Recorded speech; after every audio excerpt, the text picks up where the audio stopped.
tam jest. A zatańcz na rurce, no. Jak się nazywa ta budka? Przystanek. Pytanek. Jesteśmy na przystanku.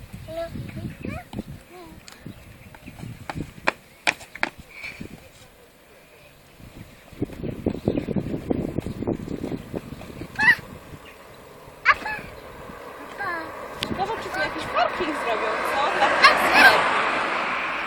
To wiesz, auta pewnie będą parkowały ci, co tu mieszkają. Nie? No to brakuje parkingów, no. Michałka, tu złap się za rurkę.